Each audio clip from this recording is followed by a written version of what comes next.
नमस्कार। आपका वामिका एकेडमी पर स्वागत है। आज का आपका नया टॉपिक स्टार्ट करेंगे, यानी नया फ्रेश चैप्टर है वाउचिंग यानी प्रमाणन के बारे में बात करेंगे। तो जो भी साथी चैनल पर नए हैं तो चैनल को सब्सक्राइब करें, वीडियो को लाइक करें, शेयर अवश्य करें, ताकि आपको जेवीएनएल जूनियर अकाउंटेंट भर्ती परीक्षा के रिगार्डिंग जो भी आपका फ्री ऑफ कॉस्ट सिलेबस है वो इस यूट्यूब चैनल के माध्यम से आप तक पहुँच सके। ठीक है, तो स्टार्ट करते हैं। आज आपका नया चैप्टर स्टार्ट करेंगे, यानी इससे पहले आपके 4 चैप्टर कंप्लीट हो चुके हैं। तो आपका ये चैप्टर है, यानी इसका नाम है आपका वाउचिंग यानी प्रमाणन। प्रमाणन, ठीक है। तो फर्स्टली देखेंगे, इसमें पहले इंट्रोडक्शन के बारे में बात करेंगे, फिर डेफिनेशंस के बारे में बात करेंगे, प्रमुख कौन कौन वैज्ञानिक है उनके द्वारा कौन कौन सी प्रिपरेशन दी गई है। इसके अलावा इंपॉर्टेंस ऑफ वाउचिंग क्या होता है उसके बारे में बात करेंगे। Points to be noted while vouching के बारे में बात करेंगे, जो भी मुख्य पॉइंट्स है। वाउचिंग ऑफ कैश ट्रांजेक्शन का किस प्रकार से कार्य करेंगे, फिर debit side of cash book का, फिर credit side of cash book का, फिर ट्रेडिंग ट्रांजेक्शन किस प्रकार से करेंगे वाउचिंग के माध्यम से। Purchase book, purchase return books का वाउचिंग किस प्रकार से करेंगे। सेल्स बुक, सेल्स रिटर्न का किस प्रकार से करेंगे, और लास्ट में समरी के बारे में बात करेंगे। ठीक है, और इसके हिंदी वर्जन देखें तो जैसा कि आप सभी को पता है कि ये नोट्स आपके बायलिंगुअल है, आपको हिंदी में मिलेंगे और इंग्लिश में मिलेंगे। जैसे चैप्टर कंप्लीट होता है तो टेलीग्राम चैनल पर आपको ये notes PDF free of cost डाल दी जाएगी, और एमसीक्यूज भी आपको बायलिंगुअल दिए जाएंगे। इसका हिंदी वर्जन देखें तो परिचय बारे में बात करेंगे, परिभाषा, सत्यापन का महत्व क्या है, सत्यापन करते समय ध्यान रखने योग्य कौन कौन सी बातें हैं, नगद लेन देन का सत्यापन किस प्रकार से करेंगे, केस बुक का डेबिट पक्ष का सत्यापन किस प्रकार से करेंगे, केस बुक क्रेडिट पक्ष का किस प्रकार से करेंगे, व्यापारिक लेन देन का सत्यापन किस प्रकार से करेंगे। इसके अलावा क्रय बही और क्रय वापसी बही का सत्यापन किस प्रकार से होगा, विक्रय बही और विक्रय वापसी बही का किस प्रकार से होगा। लास्ट में बात करेंगे सारांश। ठीक है, क्या बात करेंगे, सारांश के बारे में। अब यहाँ पे आपका चैप्टर है वाउचिंग यानी प्रमाणन। तो इसका इंट्रोडक्शन देखेंगे, पहले क्या देखेंगे, इंट्रोडक्शन। अब इसको बात करते हैं कि वाउचिंग होता क्या है, प्रमाणन क्या होता है, इसका परिचय फिर पढ़ेंगे। पहले एक वर्बले देखते हैं कि वाउचिंग या प्रमाणन का सीधा अर्थ देखें तो जैसे कि मान के चलो एक एग्जांपल के तौर पर देखते हैं। जैसे आप लोग हो, आप मार्केट से हज़ारों रुपए की वस्तुएं खरीदते हैं, ठीक है। अब उसके बदले में जो भी, जैसे आपने मान के चलो आपने 50,000 रुपये का मोबाइल फ़ोन परचेज किया है। अब मोबाइल फ़ोन परचेज करने पर आपके द्वारा ग्राहक को, यानी जो ग्राहक है वो दुकानदार को पेमेंट्स करेगा। हो सकता है वो लोन में लेगा या इसके अलावा कैश में ट्रांजेक्शन करेगा। जैसे मान के चलो चाहे लोन हो चाहे कैश हो, जैसे कैश में आपने 50,000 रुपये का मोबाइल परचेज किया है तो जो दुकानदार है उसको आपने पेमेंट किया है। अब जो पेमेंट किया है उसकी जो आपको रसीद दी जाती है वही एक तरह से वाउचर या प्रमाणन कहलाता है। यानी साक्ष्य के रूप में जो भी ट्रांजेक्शन होता है उसके साक्ष्य के रूप में जो भी रसीद या वाउचर या प्रमाणन दिया जाता है उसी को वाउचिंग कहा जाता है। ठीक है, तो आपको समझ में आ चुका होगा वाउचर का मतलब या वाउचिंग का मतलब क्या होता है। इंट्रोडक्शन देखते हैं इसका। Examination of the documentary evidence in order to ascertain the accuracy and the authenticity of entries in the accounts book is called vouching. Vouching is a technical term which refers to the inspection by the auditor of documentary evidence supporting and substantiation a transaction. Vouching means a careful examination of all original evidence. Example के तौर पर देखें तो invoices है, statements है, receipt है, correspondence है, minutes and contracts etcetera है, with a view to ascertain the accuracy of the entries in the books of accounts and also to find out as far as possible that no entries have been omitted in the books of accounts। यानी जो vouching होता है या उसका Hindi version देखते हैं यहाँ पे इंट्रोडक्शन में। तो लेखा पुस्तकों में दर्ज प्रविष्टियों की सटीकता और प्रामाणिकता सुनिश्चित करने के लिए दस्तावेजी साक्ष्यों की जांच को वाउचिंग कहा जाता है। यानी इसका कहने का मतलब यह है कि लेखा पुस्तकों में जो भी प्रविष्टियां की गई है, जो भी ट्रांजेक्शन किए गए हैं, ठीक है, आपने जैसे मान के चलो ट्रांजेक्शन कर रखा है, 50,000 रुपये की मशीनरी परचेज की, ठीक है। अब ऑडिटर ट्रांजेक्शन से नहीं मानेगा कि जो ट्रांजेक्शन किया गया है क्या वाकई में मशीन परचेज की गई है नहीं की गई है। तो ऑडिटर द्वारा जो उसके डॉक्यूमेंट्स है, साक्ष्य है, यानी परचेज बुक का जो भी परचेज करने का जो बिल है, साक्ष्य है, वो उसे देखना जरूरी होता है। ठीक है, उसी को वाउचिंग कहा जाता है। नेक्स्ट है वाउचिंग एक तकनीकी या टेक्निकल वर्ड है जिसका तात्पर्य लेखा परीक्षक द्वारा किसी लेन देन का समर्थन और पुष्टि करने वाले दस्तावेजी साक्ष्यों के निरीक्षण से है। वाउचिंग का अर्थ है सभी मूल साक्ष्यों जैसे कि कोई बिल है या कोई विवरण है, रसीदें हैं, पत्राचार है, मिनट्स है, अनुबंध आदि की सावधानी पूर्वक जांच करना ताकि लेखा पुस्तकों में दर्ज प्रविष्टियों की सटीकता सुनिश्चित की जा सके और यह भी पता लगाया जा सके कि लेखा पुस्तकों में कोई प्रविष्टि छूट तो नहीं की गई है। जो भी व्यापार के अंतर्गत जो भी ट्रांजेक्शन होते हैं, व्यवहार होते हैं, अब उसके संबंध में कई प्रकार के डॉक्यूमेंट्स आते हैं। जैसे बिल आ गया, किसी को बिल लिखा है प्राप्त हुआ वो आ गया, कोई विवरण आ गया, इसके अलावा जो खरीद बिक्री की एक्सेट्रा की जो रसीदें आ गई, प्राप्ति की पेमेंट्स की, पत्राचार आ गया किसी संस्था से, कोई किसी मीटिंग्स का मिनट्स आ गया है, किसी साझेदारी अधिनियम या कोई भी किसी भी प्रकार से कोई व्यापार द्वारा कोई कॉन्ट्रैक्ट किया गया है तो समझौता एग्रीमेंट है, वो एक तरीके से आपका डॉक्यूमेंट्स हो जाएगा। तो इस प्रकार से जो भी डॉक्यूमेंट्स हैं उनकी ऑडिटर द्वारा सावधानीपूर्वक जांच करनी होती है। ठीक है, ये तो हो गया इसका इंट्रोडक्शन। अब डेफिनेशन देखते हैं इसकी। क्या देखिए डेफिनेशन, परिभाषा। हालांकि परिभाषा का प्रश्न एग्जाम में आना न के बराबर पॉसिबिलिटी होती है, फिर भी यहाँ पे नॉलेज के अकॉर्डिंग देखते हैं। तो according to the Dicksee, vouching consist of comparing entries in the books of accounts with documentary evidence in support thereof। यानी डिक्सी के अकॉर्डिंग सत्यापन में लेखा पुस्तकों में दर्ज प्रविष्टियों की तुलना उनके समर्थन में दस्तावेजी साक्ष्यों से करना शामिल होता है। डिक्सी के द्वारा इस प्रकार की परिभाषा दी गई है। तो नेक्स्ट परिभाषा देखते हैं। तो जोसेफ लैंकास्टर ने क्या परिभाषा दी है? तो जोसेफ लैंकास्टर के अकॉर्डिंग अक्सर यह माना जाता है कि वाउचिंग में केवल वाउचर या दस्तावेजी साक्ष्य की बही खातों में दर्ज प्रविष्टियों के साथ जांच करना शामिल होता है। हालांकि यह बिल्कुल गलत है। वाउचिंग में बही खातों में दर्ज प्रविष्टियों की ऐसी जांच शामिल होती है जिससे लेखा परीक्षक न केवल इस बात से संतुष्ट हो जाए कि प्रविष्टि दस्तावेजी साक्ष्य द्वारा समर्थित है, बल्कि यह भी कि इसे लेखा पुस्तकों में ठीक से दर्ज किया गया है। ठीक है, जोसेफ लैंकास्टर द्वारा इस प्रकार की परिभाषा दी गई है। अब इनका तो निचोड़ आएगा, जो पहले इंट्रोडक्शन में बात कर चुके हैं, लगभग वही निचोड़ यहाँ पे देखने को मिलेगा। Last step, from all this definition it is clear that vouching means testing the truth of entries appearing in the primary books of accounts. यानी इन सभी परिभाषाओं से स्पष्ट होता है कि सत्यापन का प्राथमिक लेखा पुस्तकों में दर्ज प्रविष्टियों की सत्यता की जांच करना है। यानी जो प्राथमिक पुस्तकें हैं, आपके सब्सिडी बुक्स हैं, उनमें जो भी व्यवहारों को दर्ज किया गया है और उन व्यवहारों की सटीकता की जांच करने हेतु जो भी सप्लीमेंट्री या उनके जो भी डॉक्यूमेंट्स हैं, ये प्रमाणक है, उनकी जांच करना ही वाउचिंग कहलाता है। ठीक है, अब इसका महत्व देखते हैं। एंड इंपॉर्टेंस ऑफ वाउचिंग, यानी वाउचिंग का महत्व क्या है उसके बारे में बात करते हैं। तो इसका बहुत ही महत्व होता है वाउचिंग का। अब देखते हैं कौन कौन सा महत्व है। लेखा परीक्षा का सार प्रमाण पत्र तैयार करना होता है। किसी भी लेखा परीक्षा की सफलता प्रमाण पत्र तैयार करने की सटीकता पर निर्भर करती है। यह लेखा परीक्षक के लिए एक महत्वपूर्ण उपकरण है और प्रमाण पत्र तैयार करने में उसकी सफलता उसकी बुद्धिमत्ता, व्यवहारिक ज्ञान, अवलोकन क्षमता और कार्यकुशलता पर भी निर्भर करती है। ठीक है, यानी उसकी एफिशिएंसी पर डिपेंड करती है। और लेखा परीक्षा को केवल खातों की गणितीय सटीकता की जांच नहीं करनी चाहिए। यानी जो ऑडिटर है उसको केवल खातों की गणितीय, ये ध्यान रखना है, एग्जाम इस प्रकार से क्वेश्चन आ सकता है कि लेखा परीक्षक कौन कौन से कार्य होते हैं। तो लेखा परीक्षक को केवल खातों की गणितीय सटीकता की जांच नहीं करनी चाहिए, इसके अलावा उसे अन्य कार्य और करने होते हैं। कौन से होते हैं? या प्रविष्टियों की तुलना उपलब्ध दस्तावेजी साक्ष्यों से नहीं करनी चाहिए, बल्कि उसे क्या क्या करना चाहिए? लेन देन के मूल स्रोत तक जाना चाहिए। जो ट्रांजेक्शन हुआ है उसका जो मेन स्रोत है, ओरिजिनल सोर्सेज है, वहां तक जाना चाहिए कि जो ट्रांजेक्शन किया गया है वो एज पर रूल्स किया गया है या नहीं किया गया है। ठीक है, ये उसे देखना चाहिए। यदि वह केवल नकद बही की क्रेडिट पक्ष की प्रविष्टि की तुलना प्रमाण पत्र से करता है तो संभव है कि वह धोखा खा जाए। उदाहरण के लिए खरीद व्यवसाय के लिए न हो या खरीद रसीद पिछले वर्ष की हो, तो इस प्रकार से गबन होने की काफी संभावना होती है। तो उसे जो भी ट्रांजेक्शन हुआ है उसकी तह तक उसे जाना चाहिए। ठीक है, नेक्स्ट देखते हैं।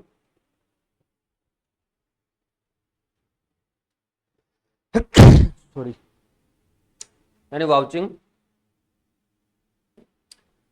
Voucher points to be noted while vouching. यानी वाउचर लेखा पुस्तकों में दर्ज किसी लेन देन का दस्तावेजी प्रमाण होता है।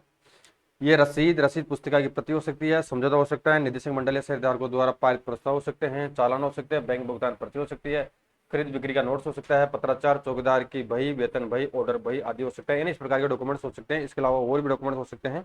ठीक है, जो भी कार्य किया जाता है, व्यापार के अंतर्गत जो भी व्यवहार किया जाता है, तो उसके रिगार्डिंग एक वाउचर होना जरूरी होता है। नेक्स्ट है, while examining the vouchers following points must be borne in mind. यानी जब वाउचर्स का एग्जामिनिंग ऑडिटर द्वारा किया जाता है तो उसे किन किन बातों को ध्यान में रखना चाहिए, अब इनको देखते हैं। ये बहुत ही इंपॉर्टेंट है।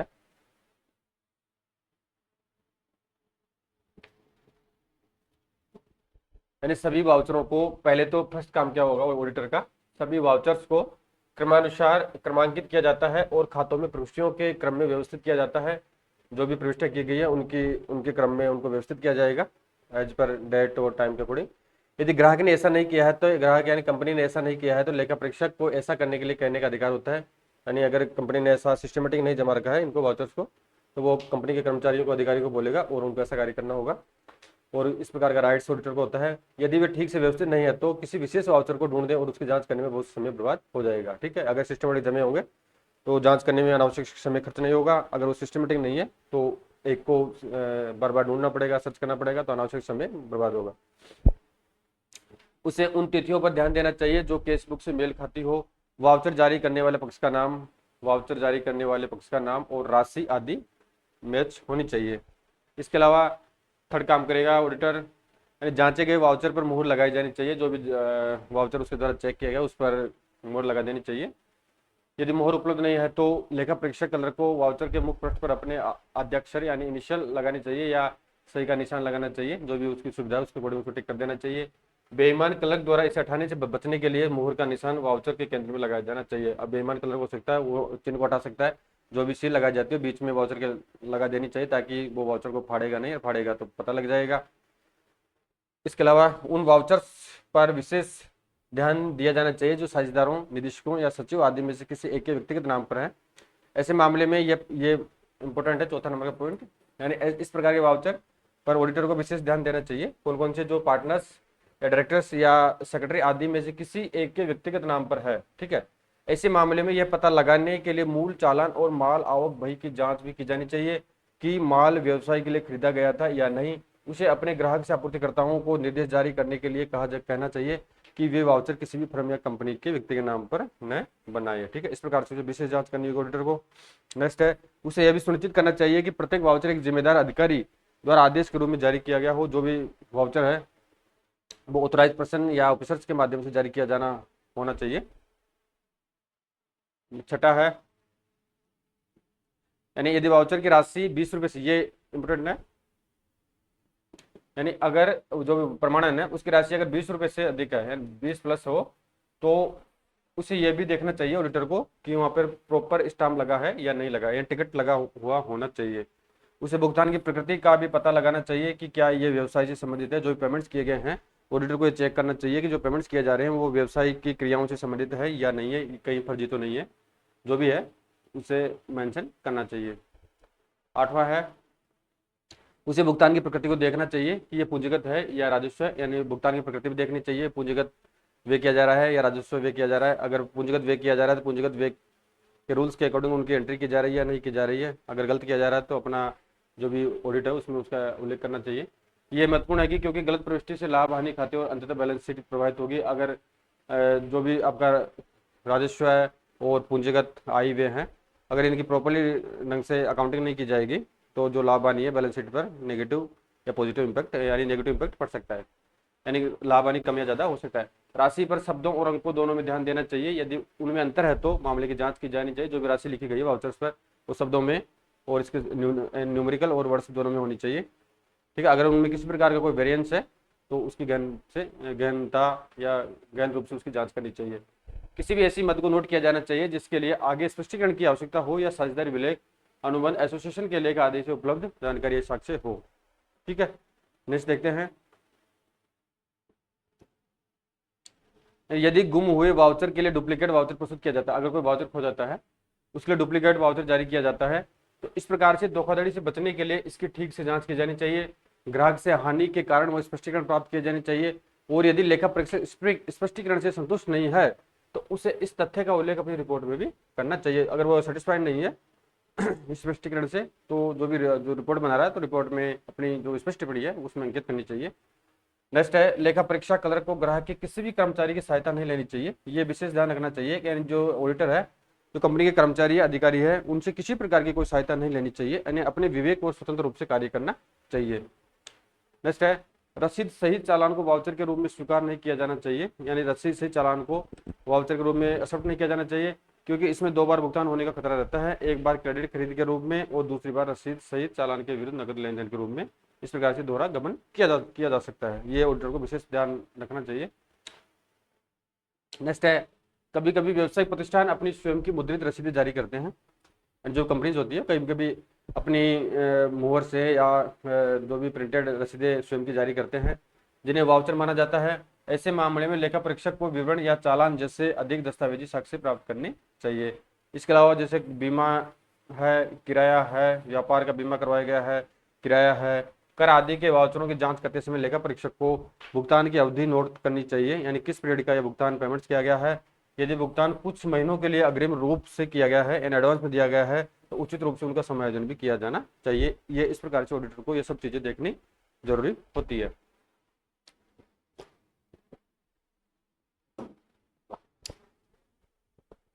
नेक्स्ट बात करते हैं यानी वाउचिंग ऑफ केस ट्रांजेक्शन। अब केस ट्रांजेक्शन के बारे में जो ऑडिटर है वो क्या क्या जांच करेगा, यानी पहले इसका बेसिक देख चुके हैं, इसके इंपोर्टेंस देख चुके हैं, और उसे वाउचिंग के रिगार्डिंग कौन कौन सी मुख्य कार्य करनी चाहिए। अब बात आता है कि जो भी प्रोसेस होती है व्यापार में, कैश का, सेल्स रिटर्न का, परचेज रिटर्न का, बीआर का, बीपी का, केस बुक का, debit side, credit side etcetera जो भी ट्रांजेक्शन होते हैं उनकी उसे किस प्रकार से जांच करनी चाहिए, उसके बारे में आप डिटेल से बात करेंगे।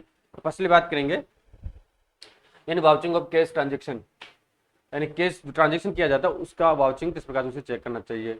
And the auditor after satisfying himself that there is a good internal check system regarding the receipt and payments of cash, the audit clerk should now proceed to vouch the cash book. यानी लेखा परीक्षक द्वारा नकदी की प्राप्ति और भुगतान के संबंध में एक अच्छी आंतरिक जांच प्रणाली की पुष्टि करने के बाद लेखा परीक्षक क्लर्क को अब केस बुक का सत्यापन करना चाहिए। अब केस बुक का सत्यापन किस प्रकार से करेगा, अब डेबिट साइड का अब देखते हैं इसमें vouching the debit side of case book है, तो डेबिट साइड की डेबिट बुक केस बुक का डेबिट साइड है, अब उसकी जांच करनी है उसे। ठीक है, अब किस प्रकार से करेगा, तो फर्स्ट बात करेंगे ओपनिंग बैलेंस की। तो ओपनिंग बैलेंस में ऑडिटर क्या क्या चेक करेगा, इसमें प्रारंभिक बैलेंस में जांच करेगा कि नकद बही के डेबिट पक्ष में निम्नलिखित मध्य दिखाई देती है। पहली तो आरंभिक शेष कितना है, पुराने वर्ष का बैलेंस कितना है, इसकी तुलना पिछले वर्ष की विधिवत लेखा परीक्षा बैलेंस शीट में दर्शाए गए शेष से की जानी चाहिए। ऐसा सुनिश्चित करने के लिए किया जाता है कि वास्तविक शेष राशि कम हुई है या नहीं हुई है, जो भी है ओपनिंग बैलेंस उससे इस प्रकार से चेक करना चाहिए। इसके बारे में फिर वो चेक करेगा कैश सेल्स क्या करेगा, यानी जो नगद बिक्री किया गया है उसके बारे में चेक करेगा। तो इस मद के अंतर्गत धोखाधड़ी की संभावना अधिक होती है, यानी जो नगद विक्रय किया गया है उसमें विक्रय नहीं किया जाता है, लेकिन फर्जी वाउचर बना के विक्रय दर्शा दिया जाता है। तो उसमें ऑडिटर द्वारा किस प्रकार से फ्रॉड को पकड़ना है। इस मद के अंतर्गत धोखाधड़ी की संभावना अधिक होती है, विक्रेता सामान बेच सकता है और केस बुक में प्रविष्टि नहीं कर सकता, जिससे धन का गबन हो सकता है। यानी सामान बेच देगा और वो केस बुक में प्राप्ति नहीं दिखाएगा, इससे धन का गबन हो जाएगा, डायरेक्ट पैसा हड़प जाएगा, तो जिससे धन का फ्रॉड हो जाता है। धोखाधड़ी से बचने के लिए निम्नलिखित प्रणाली से बचना चाहिए। विक्रेता को न तो ग्राहकों को सामान देना चाहिए और न ही बेचे गए माल के लिए नगद लेना चाहिए। ये क्या करना चाहिए, जो विक्रेता है वो न तो ग्राहकों को सामान देना चाहिए और न ही बेचे गए सामान के लिए नगद लेना चाहिए। दिन के अंत में विक्रेता है, कैशियर है और गेट कीपर सारांश तैयार करके महाप्रबंधक को बेचते हैं या मैनेजर को बेचते हैं। तीनों सारांशों का मिलान हो जाना चाहिए। लेखा परीक्षक को विक्रेता के सारांश, कैशियर के सारांश और गेट कीपर के सारांशों में कुछ बिंदुओं की जांच करनी चाहिए। यदि लेखा परीक्षक ऐसा नहीं करता है तो उसे किसी भी अनछुई धोखाधड़ी के लिए उत्तरदायी ठहराया जा सकता है, यानी ऑडिटर को विशेष जांच करनी चाहिए। अगर वो नहीं करता है तो उसे उत्तरदायी ठहराया जाएगा। जैसा कि ऐसा मामला हुआ था 1936 में 1936 में पेंडलबरी लिमिटेड बनाम एलिस ग्रेन एंड कंपनी के मामले में इस प्रकार से निर्णय दिया गया था। उसमें ऑडिटर को दोषी ठहराया गया था क्योंकि ऑडिटर ने पूर्ण रूप से जांच नहीं की थी। देखते हैं ऑडिटर को केस मेमो और केस बुक पर दी गई तारीखों की तुलना भी करनी चाहिए। यानी ऑडिटर को क्या करना चाहिए, जो केस मेमो है और इसके अलावा केस बुक पर दी गई जो भी डेट्स है उसकी उनका कंपेरिजन करना चाहिए, तुलना करना चाहिए। यदि बिक्री पर नगद छूट दी गई है, अगर बिक्री पर कैश से डिस्काउंट दिया गया है तो उसे यह सुनिश्चित करना चाहिए कि छूट की एक समान नीति और दर का पालन किया गया है या नहीं किया गया है, इस प्रकार से उसे चेक करना होता है।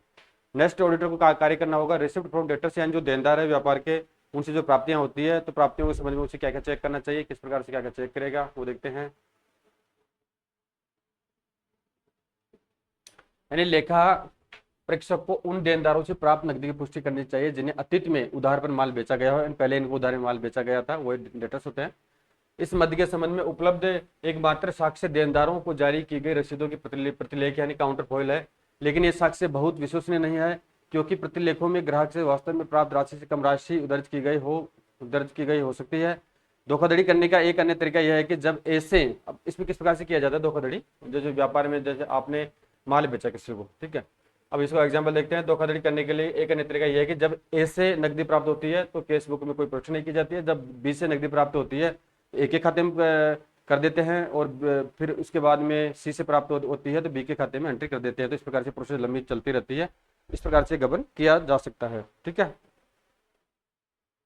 नेक्स्ट है ऑडिटर को और क्या कार्य करना चाहिए, यानी ऑडिटर को इस तरह की धोखाधड़ी इसकी जांच करने के लिए निम्नलिखित बातों पर ध्यान देना चाहिए। क्या ध्यान करना चाहिए उसे, उसे केसबुक की तुलना रफ केसबुक और भुगतान पर्चियों काउंटर फॉइल से करनी चाहिए। इसके अलावा ग्राहकों को दी गई छूट पर विशेष ध्यान देना चाहिए, जो भी छूट दी गई है उस पर विशेष ध्यान देना चाहिए। छूट देने की विधि की जांच भी करनी चाहिए। यदि किसी ऋण को बट्टे खाते में डाल दिया गया है तो ऑडिटर को यह पता लगाना चाहिए कि ऋण को बट्टे खाते में डालने के लिए कौन जिम्मेदार है। यह भी संभव हो अपने ग्राहकों से अनुमति लेकर देनदारों यानी कंपनी से अनुमति लेकर देनदारों को खातों का विवरण भेजा जाना चाहिए, ताकि शेष राशि की पुष्टि हो सके और देनदारों को ऑडिटर को सीधे पुष्टिकरण पत्र भेजने का निर्देश भी दिया जाना चाहिए। इस प्रकार से ऑडिटर को कार्य करना होता है डेटर्स के रिगार्डिंग। नेक्स्ट बात करेंगे इनकम फ्रॉम इंटरेस्ट डिविडेंड्स, यानी जो ब्याज से और लाभों से जो इनकम प्राप्त होती है व्यापार को, उस संबंध में उसे कौन कौन से कार्य करने चाहिए। सबसे पहले ऑडिटर कार्य करेगा, क्या करेगा, यानी बैंक में सावधि जमा पर प्राप्त ब्याज का सत्यापन बैंक पासबुक से किया जाएगा। जो भी उसको पैसा प्राप्त हो रहा है तो पासबुक से उसका मैच किया जाएगा बैंक की पासबुक से।